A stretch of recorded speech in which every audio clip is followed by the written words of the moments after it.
προσωρινά κρατούμενοι κρίθηκαν με τη σύμφωνη γνώμη ανακριτική εισαγγελέα οι δύο ταμείες που κατηγορούνται για τη δολοφονία του Δημάρχου Παγκαίου Τριαντάφυλλου Κουκούδη, ενώ ο τρίτος εμπλεκόμενος στην υπόθεση που φέρεται να τους προμήθευσε το όπλο αφέθη ελεύθερος με περιοριστικούς όρους, καταβάλλοντας εγγύηση 10.000 ευρώ. Του απαγορεύτηκε η έξοδος από τη χώρα και έχει την υποχρέωση να παρουσιάζεται κάθε 15 μέρες στο αστυνομικό τμήμα. Η οικογένεια δεν έχει ακουστεί και εκείνο που λέγει η οικογένεια είναι ότι ο Τριαντάφυλλος Κουκούδης εκλέχθηκε επί σειρά ετών νομαρχιακός σύμβουλος Καβάλας.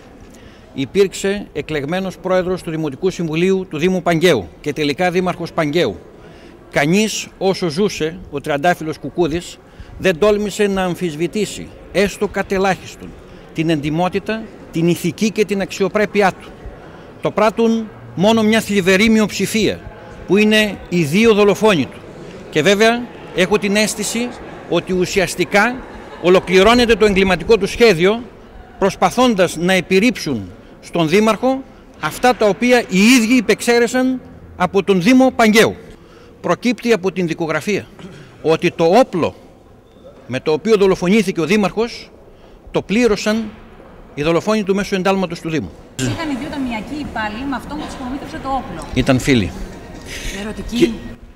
Αυτό θα προκύψει στην πορεία, δεν μπορώ να το πω εγώ, αλλά θα προκύψει από μαρτυρίες. Ο πελάτης μου ισχυρίστηκε ότι οι νομικοί ισχυρισμοί είναι ότι ό,τι έκανε, το έκανε εμβρασμό ψυχικής οργής,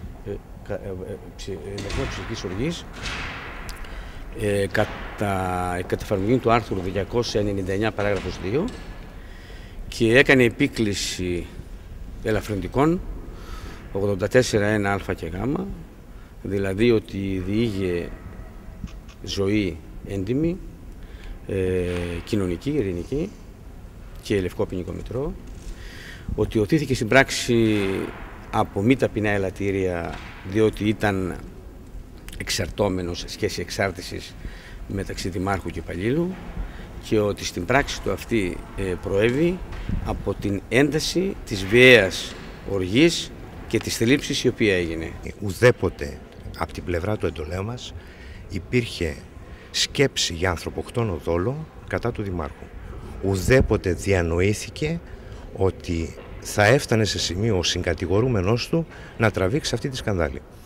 Ο βασικός τους στόχος ήταν να εκφοβήσουν με πιστικό τρόπο και αληθοφανή, γι' αυτό προμηθεύτηκαν αυτό το όπλο, τον Δήμαρχο να επιστρέψει τα λεφτά που σύμφωνα με τους ισχυρισμούς των δύο κατηγορουμένων έχει καταχραστεί εξ ολοκλήρου ο ίδιος. Ο εντολέας μου, και γι' αυτό ακριβώς θα ζητήσω την άρση του απορρίτου του τραπεζικού του λογαριασμού, δεν συμμετείχε στο ζήτημα υπεξαίρεση στο οικονομικό έλλειμμα, δεν είναι υπέτειος για το οικονομικό έλλειμμα το οποίο βρέθη στα ταμεία του Δήμου Παγκαίου.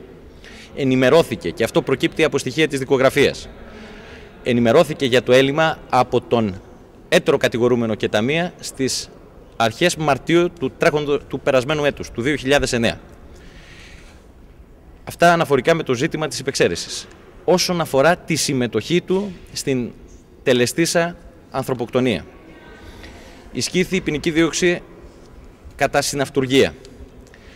Η υπεράσπιση, η πλευρά μας θα ισχυριστεί, και τούτο επιρρονίεται από κάποια στοιχεία της δικογραφίας, τα οποία δεν μπορώ να αποκαλύψω αυτή τη στιγμή, ότι μιλούμε για απλή συνέργεια.